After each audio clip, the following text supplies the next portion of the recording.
Ce jeudi 9 mars, Frédéric Anders, adjoint chargé notamment de la sécurité, et Annie Patin, adjointe à la vie scolaire, ont assisté à la mise en œuvre d'un nouveau dispositif de sécurité à l'entrée et sortie de l'école Jules Ferry.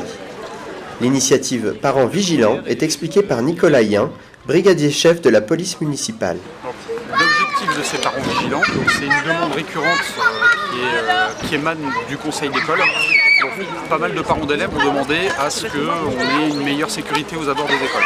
Donc la sécurité, c'est pas forcément des dispositifs bien importants, ça peut être tout simplement une sécurisation des enfants piétons aux abords de l'école. Et les parents ont voulu s'impliquer. C'est une démarche qui rentre pleinement dans le contrat local de sécurité, qui a été remis en place par Madame le maire en novembre 2016, donc l'année dernière.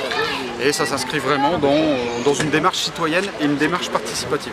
Je me suis impliquée déjà pour la sécurité des enfants. Mon fils est scolarisé et je me dis que comme je le conduis le matin et quand je vais le rechercher une semaine sur deux, autant servir à quelque chose. Voilà. Alors ça consiste à faire traverser les enfants sans qu'il y ait de risque de danger. Donc leur faire respecter la règle de sécurité au niveau de la route, les faire traverser sur le passage piéton.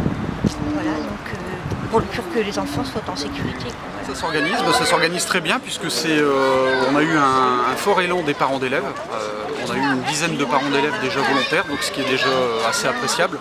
Et en plus de ça, c'est des gens qui sont volontaires et qui ont une aptitude particulière. Donc on leur a fait une petite formation pratique en leur expliquant le positionnement sur un passage piéton. Et donc à partir de là, je dirais ça s'est lancé naturellement. Ça implique la sécurité de leurs enfants, mais des enfants en général. Donc au départ, on les assiste, on reste avec eux pour éventuellement les assister sur certains points avec les conducteurs, une aptitude, une position à prendre, un réflexe à avoir. Et après, ça va se lancer au fur et à mesure en espérant que ça va se développer auprès des autres établissements scolaires.